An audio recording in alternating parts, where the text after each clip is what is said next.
लोग पढ़ने वाले हैं पॉलिटिकल साइंस का चौथा क्लास। इससे पहले 3 क्लास हो चुका है और चौथा क्लास में हम लोग पढ़ने वाले हैं भारतीय संविधान की अनुसूची। चैप्टर का नाम है, टॉपिक का नाम है क्या? भारतीय संविधान की अनुसूची। इसके बारे में हम लोग क्या करेंगे, जानेंगे।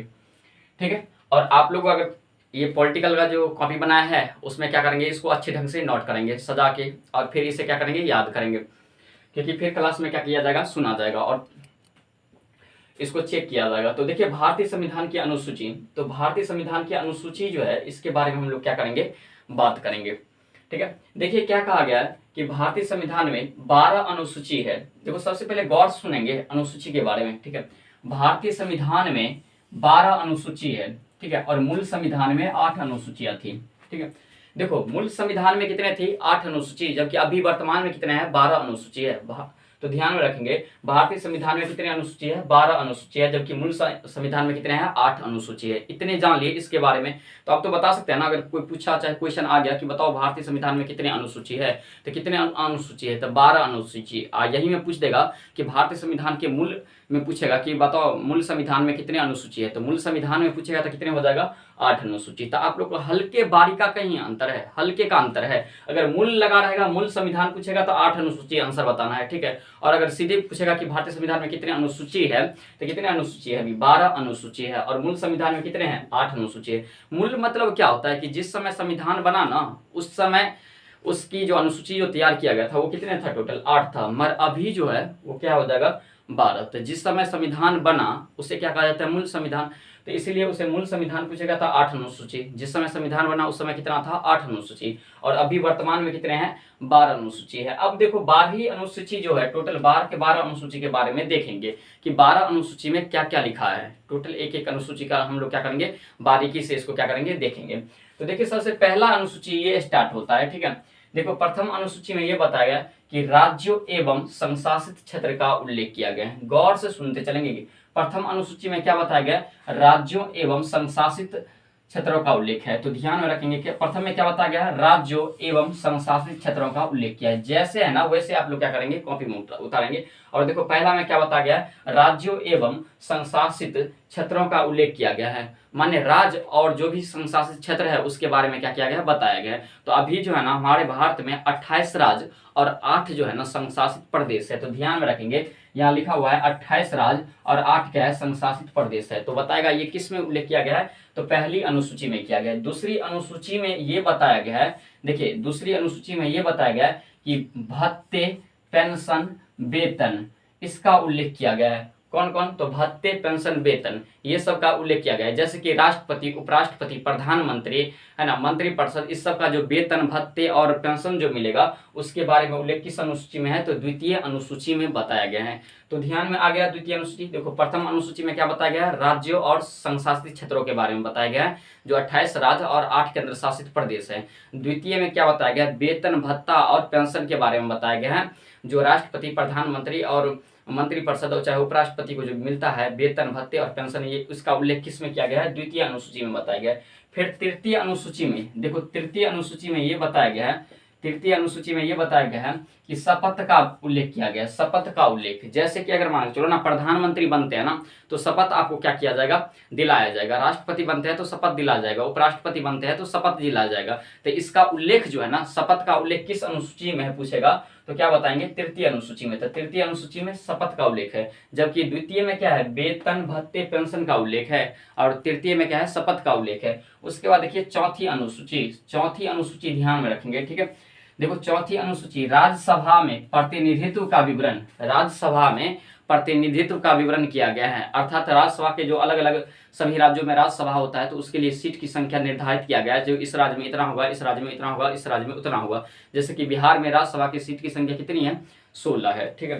तो वही बताया गया है कि चौथी अनुसूची में क्या बताया गया है कि राज्यसभा के प्रतिनिधित्व का विवरण किया गया है। उसके बाद देखिए पांचवी में क्या बताया गया, तो पांचवी में एससी और एसटी माने अनुसूचित जनजाति और अनुसूचित जाति, अनुसूचित जनजाति और जाति के बारे में, एससी एसटी के बारे में क्या किया गया है, उल्लेख किया गया है। किस में किया गया है? तो 5वीं अनुसूची में। तो ध्यान में रखना 5वीं अनुसूची में किसके बारे में बताया गया है? SC और ST के आरक्षण की व्यवस्था, चाहे जो भी हो उसकी व्यवस्था के बारे में क्या किया गया? बताया गया। किसमें? 5वीं में। फिर देखिए 6ठी अनुसूची। 6ठी अनुसूची में ध्यान में रखेंगे, देखो 6ठी अनुसूची में क्या बताया गया है कि असम, मेघालय, मिजोरम, त्रिपुरा, 4 राज्य ध्यान में रखेंगे। असम, मेघालय, मिजोरम, त्रिपुरा, इसके जो है ना जनजातीय क्षेत्र का वर्णन किया गया है। ये चारों राज्य में है जनजातीय क्षेत्र का दर्जा मिला था। ठीक है, ध्यान में रखेंगे। तो 6ठी अनुसूची में देखो, एक तो असम हो गया, एक क्या हो गया? मेघालय, एक क्या हो गया? त्रिपुरा, एक हो गया मिजोरम। तो असम, मेघालय, मिजोरम, त्रिपुरा में उल्लेख क्या किया है? जनजातीय क्षेत्र के बारे में क्या किया गया? उल्लेख किया गया है। इसको जो है ना जनजातीय क्षेत्र का दर्जा दिया गया। किसको? असम, मेघालय, मिजोरम, त्रिपुरा। तो 4 राज्य को जनजातीय क्षेत्र का दर्जा मिला है। 4 राज्य को असम, मेघालय, मिजोरम, त्रिपुरा। किस अनुसूची के तहत? तो 6ठी अनुसूची के तहत। तो ध्यान में रखना है 6ठी अनुसूची में क्या कहा गया। उसके बाद देखिए 7वीं अनुसूची। 7वीं अनुसूची में केंद्र एवं राज्यों के बीच शक्ति का बंटवारा। केंद्र एवं राज्यों के बीच शक्ति का बंटवारा किस अनुसूची में है? तो 7वीं अनुसूची में है। तो ध्यान में रखेंगे 7वीं अनुसूची में क्या कहा गया है? केंद्र और राज्यों के बीच शक्ति का बंटवारा किया गया है। केंद्र और राज्यों के बीच क्या कहा गया है? शक्ति का बंटवारा। किस अनुसूची में किया गया है? तो 7वीं अनुसूची में किया गया है। ध्यान में रखेंगे 7वीं अनुसूची। उसका देखिए 8वीं अनुसूची। तो 8वीं अनुसूची में भाषा का उल्लेख, जो इससे पहले वाले क्लास में, तीसरे वाले क्लास में हम लोग भाषा के बारे में पढ़े थे। ठीक है, कि भाषाओं का वर्णन करें। ठीक है, तो 8वीं अनुसूची में क्या किया गया है? भाषा का उल्लेख किया गया है। किसका उल्लेख किया गया है? भाषा का उल्लेख। जो 22 भाषा है मूल संविधान में, 14 भाषा थी, 15वीं भाषा सिंधी है। इसके बारे में बताए थे हम ये तीसरे क्लास में। तो 8वीं अनुसूची में भाषा का उल्लेख किया गया है। ठीक है, उसका देखिए 9वीं अनुसूची। 9वीं अनुसूची में राज्य द्वारा संपत्ति के अधिग्रहण का उल्लेख किया गया है। राज्य द्वारा संपत्ति के अधिग्रहण का उल्लेख किया गया है। 9वीं अनुसूची में क्या बताएंगे?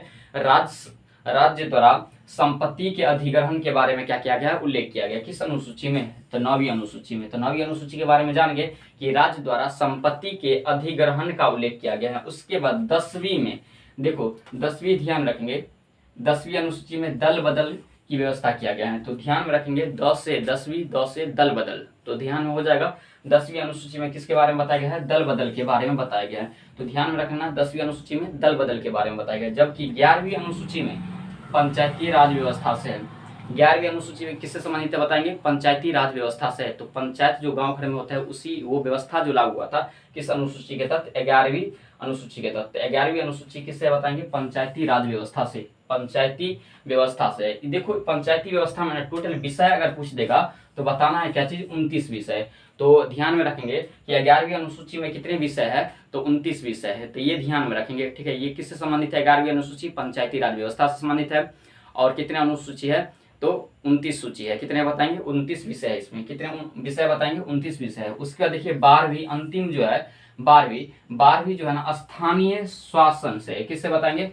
शासन से। ध्यान में रखेंगे स्थानीय शासन से संबंधित है। इसमें जो है ना 18 विषय। इसमें कितने विषय है बताएंगे? 18 विषय। तो पूछ देगा कि 12वीं अनुसूची किससे संबंधित है? तो स्थानीय शासन से संबंधित है।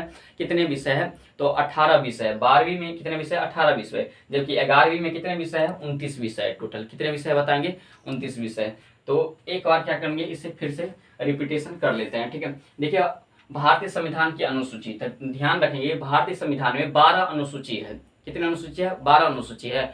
और मूल संविधान में पूछेगा तो क्या हो जाएगा? 8 अनुसूची हो जाएगा। मूल संविधान में 8 अनुसूची है। अब देखो प्रथम अनुसूची में किसका उल्लेख किया गया है? तो प्रथम अनुसूची में बताया गया है कि राज्य और संघ शासित क्षेत्र के बारे में बताया गया है। जो राज्यों की संख्या क्या हो जाएगा? 28 हो जाएगा। और संघ शासित क्षेत्रों की संख्या क्या हो जाएगा? 8 हो जाएगा। उसके बाद दूसरी अनुसूची में यह बताया गया है, द्वितीय अनुसूची में भत्ते, पेंशन और वेतन की व्यवस्था किया गया है। जो राष्ट्रपति, प्रधानमंत्री, उपराष्ट्रपति और मंत्रिपरिषद ये सब की जो मिलता है पेंशन, भत्ते और वेतन की व्यवस्था किया गया है। उसका तृतीय अनुसूची में शपथ का उल्लेख किया गया है। तृतीय में क्या किया गया है?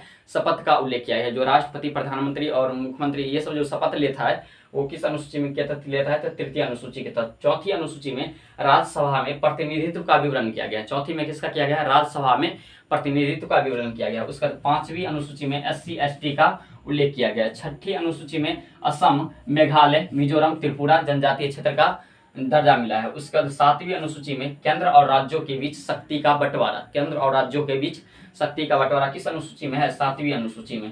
उसके बाद 8वीं अनुसूची में भाषा का उल्लेख किया गया है और 9वीं अनुसूची में राज्यों द्वारा संपत्ति के अधिग्रहण का उल्लेख किया गया है। राज्यों द्वारा संपत्ति के अधिग्रहण का उल्लेख 9वीं अनुसूची में किया गया है, जबकि 10वीं में दल बदल की व्याख्या किया गया है। उसके बाद 11वीं में पंचायती राज व्यवस्था संबंधित है, पंचायती व्यवस्था संबंधित है। पूछेगा 11वीं अनुसूची में कितने विषय है? तो 29 विषय। कितने विषय हो जाएगा? 29 विषय हो जाएगा। उसके बाद 12वीं अनुसूची जो स्थानीय शासन संबंधित है, स्थानीय शासन से संबंधित है। कौन सी अनुसूची? 12वीं अनुसूची स्थानीय शासन से संबंधित है। इसमें जो है ना 18 विषय, इसमें कितने विषय है? 18 विषय हैं। तो लग रहा है कि आप लोग को ये पूरी तरह से कवर हो चुका होगा इस टॉपिक में। अब प्रॉब्लम नहीं देगा, अगर कोई भी क्वेश्चन आता है तो छूटने वाला नहीं है। सिर्फ आप लोग इससे क्या करेंगे? अध्ययन गहन अध्ययन से क्या करेंगे? इसको एक बार याद कर लेंगे, ठीक है। तो आज की क्लास यहीं तक रहने देंगे, उसके बाद क्या करते हैं हम लोग पॉलिटिकल की 5वीं क्लास में मिलेंगे। तो आज की क्लास की जय हिंद, जय भारत।